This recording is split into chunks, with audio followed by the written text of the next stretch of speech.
Hina. Patricia berteriak sambil menggedor-gedor pintu kamar. Dia ingin keluar tapi tidak bisa karena Junio menguncinya dari luar. Pria gila itu benar-benar menjadikan Patricia sebagai seorang tawanan setelah memperkosanya dengan begitu kejam. Buka pintunya Junio, aku mohon padamu, tolong biarkan aku pergi dari sini. Aku ingin ke makam ibuku Junio, tolong buka pintunya Junio, teriak Patricia.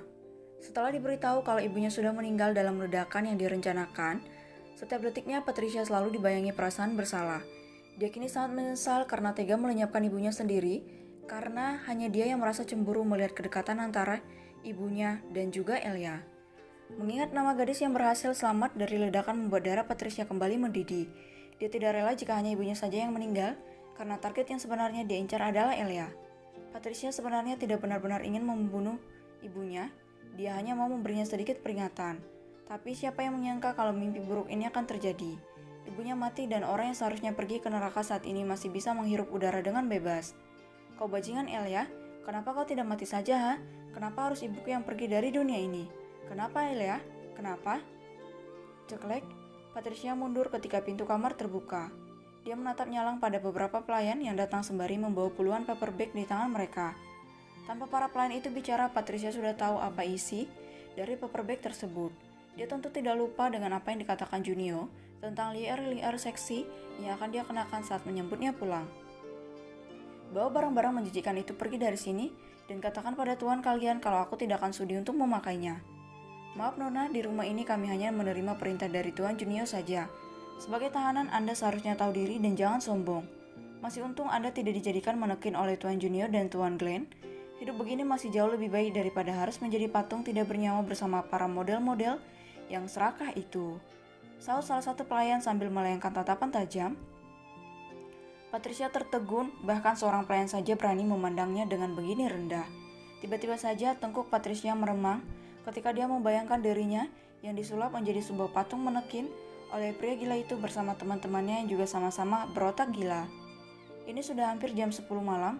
Nona sebaiknya segera bersiap diri untuk menyambut kepulangan Tuan Junio dengan memakai salah satu dari puluhan liar-liar ini. Saya ingatkan satu hal pada Nona, Tuan Junio moodnya akan sangat buruk jika keinginannya dibantah. Dia bisa berubah menjadi seperti monster jika ada yang memantik emosinya dikala lelah. Aku tidak peduli dan aku tidak akan pernah mau menuruti keinginannya yang gila itu. Dan kau wanita buruk rupa, jangan sekali-kali berani memandang rendah padaku. Aku ini berasal dari keluarga bangsawan, sedangkan kau dan teman-temanmu ini kalian berasal dari kalangan bawah yang sangat miskin dan kumuh. Level kita sangat jauh berbeda. Tahu tidak kalian, ha? Sentak Patricia sembari menuding salah seorang pelayan yang mempunyai bentuk wajah mengerikan. Entah tersinggung atau apa, pelayan-pelayan itu tiba-tiba melemparkan tatapan yang sangat tidak bersahabat ke arah Patricia. Mereka kemudian berjalan mendekat, semakin dekat hingga tubuh Patricia menabrak tembok. Mau apa kalian? Jangan macam-macam padaku, ucap Patricia gugup. Nona, apa kau tahu? Dengan wajah buruk rupa seperti inilah kami semua bisa selamat dari kekejaman Tuan Junio dan Tuan Glenn. Seandainya kami mau, kedua tuan kami selalu siap untuk membiayai operasi plastik agar kami bisa tampil cantik seperti kebanyakan wanita lain. Tapi kami semua menolak karena kami tahu kalau kecantikan yang akan kami dapatkan bisa menyakiti perasaan tuan-tuan kami. Jadi, Anda itu jangan sombong, karena justru wanita berwajah cantik seperti Anda lah yang sedang berada dalam bahaya. Sewaktu-waktu kedua tuan kami bisa saja menjadikan Anda sebagai manekin kalau Anda terus memancing kemarahan mereka. Coba saja kalau Anda tidak percaya, kami bahkan tidak merasa keberatan sedikit pun jika kelak diminta untuk membersihkan debu yang menempel di tubuh Anda ketika ditempatkan di ruang bawah tanah. Mata Patricia terbelalak lebar begitu mendengar ucapan si pelayan. Dia tidak menyangka kalau Junio masih memiliki sisi manusia dengan menyelamatkan para wanita. Ini yang entah kenapa bisa mempunyai wajah yang sangat mengerikan. Untuk beberapa saat lamanya Patricia hanya terdiam sambil terus memikirkan apa yang baru saja dia dengar. Hingga dia dikejutkan oleh sebuah tarikan kuat yang menyeretnya keluar ke arah kamar mandi. "Yak, apa yang kalian lakukan? Lepaskan aku," amuk Patricia sambil meronta ingin melepaskan diri. "Plak, Nona tolong menurutlah, kami semua sudah diberi kuasa oleh Tuan Junio untuk melakukan sedikit kekerasan jika Anda terus melawan. Tolong bekerja samalah dengan baik dengan kami, semua jika Anda masih sayang dengan nyawa," ancam salah seorang pelayan yang baru saja melayangkan satu tamparan ke arah Patricia yang kini jatuh terduduk di pinggiran bathtub. "Kalian, kenapa kalian begitu kejam padaku? Aku tidak salah apa-apa pada kalian. Kenapa kalian memperlakukan aku dengan sebegini hina?" Tanya Patricia sambil terisak sedih meratapi nasib yang begitu menyakitkan. Maafkan kami semua, Nona. Ini sudah menjadi perintah dari Tuan Junio, dan tugas kami hanyalah melaksanakan perintah tersebut dengan sebaik-baiknya. Jika Nona ingin melakukan komplain, silakan sampaikan hal ini pada Tuan Junio nanti. Karena di sini kami hanyalah seorang pelayan, jadi kami tidak memiliki hak untuk banyak bicara.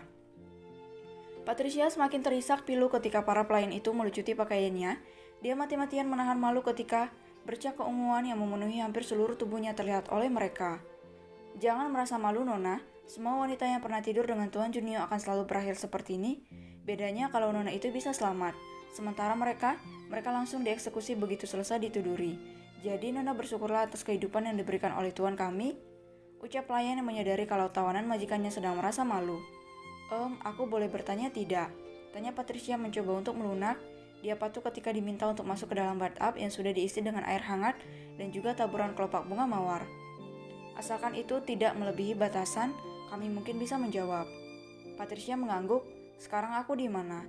Seingatku malam itu anak buah Junio datang menculikku kemudian membawaku pergi menggunakan pesawat. Tapi setelah itu aku tidak ingat apa-apa lagi karena mereka menyuntikkan obat bius ke tubuhku. Saat ini Nona berada di negara tempat tinggal Nona sendiri. Awalnya Anda memang dibawa ke kediaman Tuan Junio yang lama, tapi setelah Nona selesai ditiduri, Tuan Junio kembali membawa Anda ke negara ini. Untuk alasannya sendiri kami tidak tahu karena itu sudah bukan ranah kami untuk ikut campur. Ada secerca harapan begitu Patricia tahu kalau dia sedang berada di negaranya sendiri. Tapi baru saja dia menemukan sedikit celah kecil untuk meminta bantuan dari seseorang, sebuah suara langsung mematahkan harapannya. Jangan kau pikir bisa melarikan diri dari genggaman tanganku, meski kini kau berada di negaramu sendiri, Patricia. Kalau kau tetap nekat ingin kabur dari rumah ini, maka bersiaplah untuk mati dan menjadi pajangan di rumah lamaku. Ucap Junio dingin. Kalian keluar, biar aku saja yang membantu wanita ini membersihkan diri. Baik Tuan, kami permisi. Sepeninggalan para pelayan, Patricia langsung beringsut ketakutan melihat Junio yang berjalan ke arahnya. Kenapa takut? Tanya Junio. Junio, tolong jangan sentuh aku lagi. Aku. Patricia bingung antara malu dan jijik. Biliknya masih begitu nyeri, dia tidak akan sanggup jika Junio kembali mengajaknya untuk bercinta. Jadilah gadis patuh, maka aku akan sedikit lembut padamu. Baik, aku akan patuh, sahut Patricia dengan cepat. Junio menyeringai. Bagus kalau begitu biarkan aku yang memandikanmu. Tidak usah malu, karena aku sudah melihat semua bagian di tubuhmu. Aku bahkan masih sangat hafal bagian mana saja yang bisa membuatmu mendesak keenakan. Hah? Patricia hanya bisa menahan malu ketika Junio merendahkannya. Untuk saat ini hanya sikap patuhlah yang bisa menyelamatkannya dari kematian. Nanti begitu Junio lengah, dia akan mencari cara agar bisa keluar dari penjara ini kemudian pergi ke makam ibunya. Patricia ingin meminta maaf di atas pusaran wanita yang sudah begitu tulus menyayanginya. Dia benar-benar sangat menyesal sekarang.